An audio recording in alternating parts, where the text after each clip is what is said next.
기도를 계속하고 기도에 감사함으로 깨어 있으라. 또한 우리를 위하여 기도하되 하나님이 전도할 문을 우리에게 열어주사 그리스도의 비밀을 말하게 하시기를 구하라. 내가 이 일 때문에 매임을 당하였노라. 그리하면 내가 마땅히 할 말로서 이 비밀을 나타내리라. 외인에게 대해서는 지혜로 행하여 세월을 아끼라. 너희 말을 항상 은혜 가운데서 소금으로 맛을 냄과 같이 하라. 그리하면 각 사람에게 마땅히 대답할 것을 알리라. 두기고가 내 사정을 다 너희에게 알려주리니 그는 사랑받는 형제요 신실한 일꾼이요 주 안에서 함께 종이 된 자니라. 내가 그를 특별히 너희에게 보내는 것은 너희로 우리 사정을 알게 하고 너희 마음을 위로하게 하려 함이라. 신실하고 사랑을 받는 형제 오네시모를 함께 보내노니 그는 너희에게서 온 사람이라.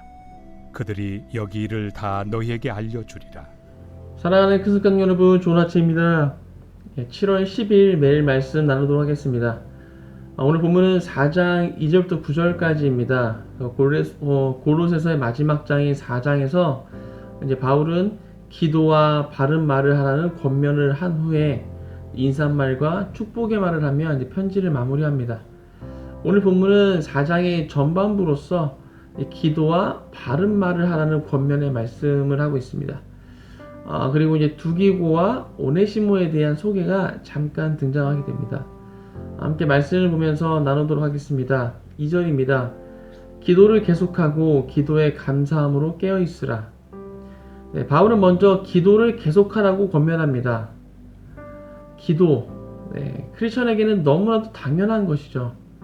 매일 기도해야 한다는 것은 우리 모두가 너무 잘 알고 있을 것입니다.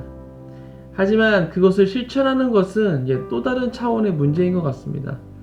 크리스천이라면 당연히 매일 기도해야 하는 것이고 또 이것을 모르는 크리스천은 없을 테지만 실제 그러한 삶을 살고 있는 크리스천은 이제 많지 않은 것 같다는 것이죠. 빠르게 지나가는 하루라는 삶 가운데 어떤 시간을 구분하여서 하나님께 기도한다는 것은 쉽지 않을 것입니다. 정말 마음을 다지고 또 결단하지 않으면 이것을 지켜내기가 힘들다는 것입니다. 보통 이 기도는 이제 영혼의 호흡이다라고 말합니다. 이제 우리가 아무리 바쁜 삶을 살고 있다 해도 숨을 안 쉬고 살지는 않습니다.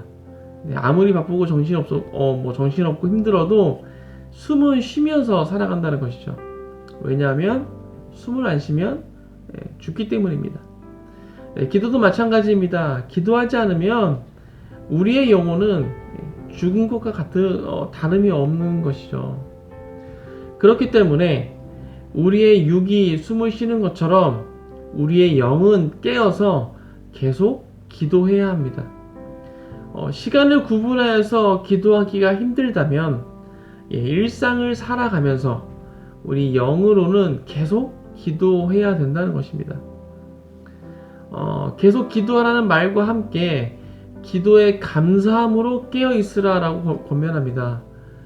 기도에 감사함으로 깨어있다는 것은 기도할 때마다 감사를 드리라는 것입니다.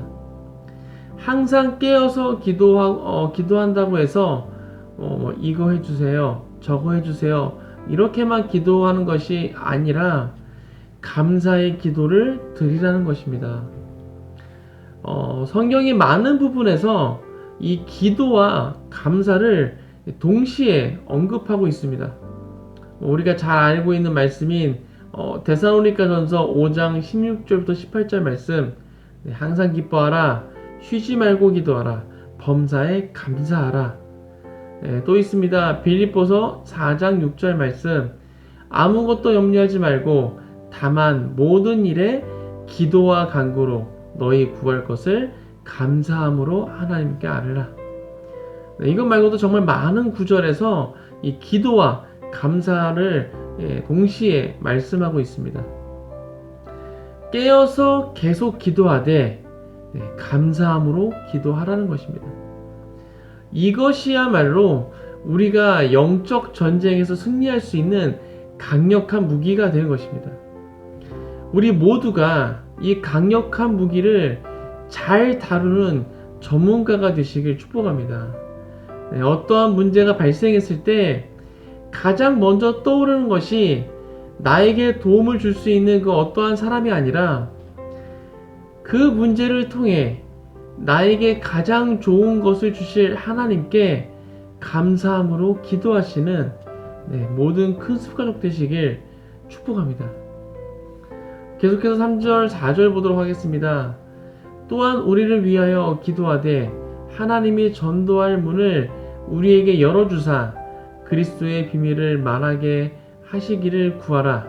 내가 이 일 때문에 매임을 당하였노라. 그리하면 내가 마땅히 할 말로써 이 비밀을 나타내리라. 바울은 골로새 교회 성도들에게 자신을 위해 중보해달라고 요청하고 있습니다. 어떠한 중보를 요청하고 있습니까? 하나님께서 전도할 문을 열어주셔서 그리스도의 비밀, 복음이죠. 복음을 전할 수 있게 되는 것이었습니다. 아마도 이것이 바울의 평생에 가지고 있던 단 한 가지의 소원이 아닐까 생각해 봅니다. 바울은 자나깨나 앉으나 일어서나 기쁠 때나 슬플 때나 밤낮 가리지 않고 항상 이것만을 생각했을 것입니다. 어떻게 하면 복음을 더 많은 사람들에게 전할 수 있을까? 바울의 머릿속은 이 생각으로 가득 차 있었던 것이죠. 그래서 자신의 출신, 학벌, 권력, 명예, 이 모든 것을 다 내려놓고 심지어 결혼마저도 내려놓고 복음을 전하는데 올인했습니다. 지금 감옥에 갇혀 있는 것도 다 복음을 전하는 것 때문에 갇혀 있는 것이죠. 바울의 생애에서 복음 증거, 복음 전하는 것을 뺀다면 남는 것은 바울의 몸 하나밖에 없을 것입니다. 아니, 자신의 목숨까지도 아끼지 않았으니 정말 남는 것이 하나도 없을 것입니다. 우리 모두에게 이런 동일한 은혜가 부어지길 주님의 이름으로 축복합니다. 지난 수요 예배 때도 말씀드렸듯이 우리는 하나님께서 우리에게 행하신 그 아름다운 덕을 선포하는 자들입니다. 하나님께서는 어둠에 있던 우리를 불러내어 하나님의 기이한 빛에 들어가게 하셨습니다. 죽을 수밖에 없는 존재인데 자신의 아들의 생명을 우리에게 주셨습니다. 우리는 정말 갚을 수 없는 그런 은혜를 받은 자들입니다.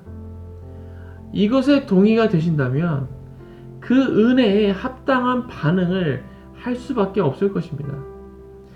바울이 어떻게 자신의 모든 삶을 복음을 전하는데 드릴 수 있었을까요? 바울은 예수 그리스도의 은혜를 그 누구보다 정말 생생하고 확실하게 경험했기 때문일 것입니다. 지난 세월 동안 자신이 저질렀던 만행들, 예수님을 만났을 때도 바울은 크리스천을 잡아서 핍박하려고 다메섹으로 가던 길이었죠. 아마도 바울은 그런 자신의 삶이 너무 부끄럽고 후회되고 정말 죄송했을 것입니다. 그리고 그런 자신을 친히 찾아오셔서 만나주신 그 예수님께 말로 표현할 수 없을 정도로 감사했을 것입니다. 바울의 심장에는 그리스도의 은혜가 살아 있었습니다. 은혜가 살아 있었기 때문에 자신이 살아온 그 모든 것을 자신이 그동안 살아오면서 쌓아왔던 그 모든 것을 배설물로 여기고 다 버릴 수가 있었고, 목이 잘려나가는 그 순간까지도 복음 증거를 할 수 있었던 것입니다. 올 하반기에는 우리 큰숲에게 담임 목사님을 통해서 성령 행전이 풀어지고 있습니다. 성령께서 각 심령에 기름 부으셔서 우리 모든 성도님들 심장에 그리스도의 은혜가 살아있기를 축복합니다. 그래서 하반기에는 우리 모두가 정말 아버지의 마음으로 영혼을 품고 그 영혼에게 그리스도의 복음을 전할 수 있기를 축복합니다.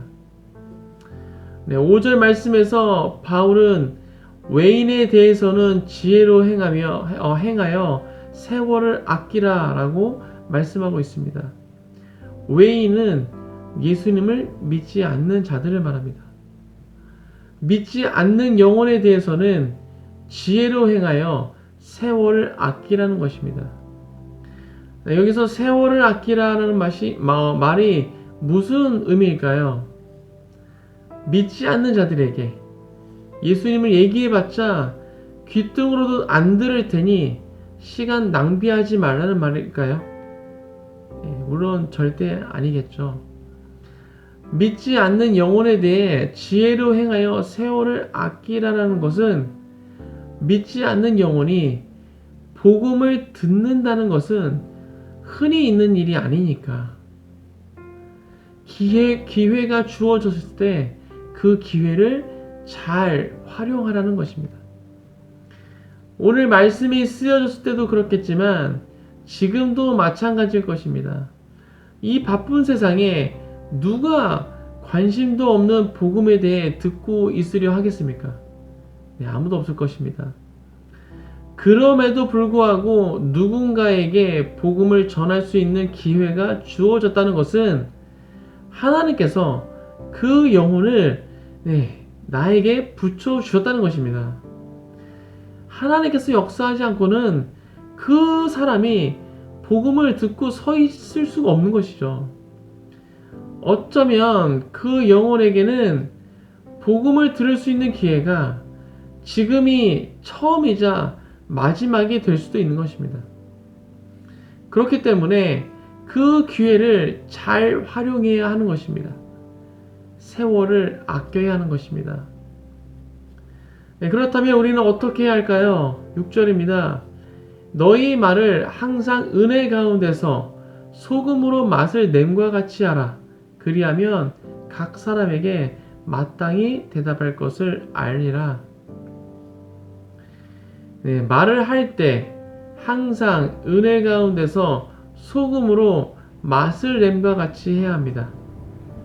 여기서 두 가지를 말씀하고 있습니다. 항상 은혜 가운데서 해야 하고 또 소금으로 맛을 냄과 같이 해야 합니다. 항상 은혜 가운데서 해야 한다라는 것은 앞에서 말씀드린 대로 우리의 심장에 그리스도의 은혜가 살아있어야 한다는 것입니다. 그리스도께서 나에게 베풀으신 그 은혜 위에 서서 말해야 한다는 것입니다. 은혜 위에 서 있는 사람은 절대 교만할 수가 없습니다. 또 감사하지 않을 수가 없습니다.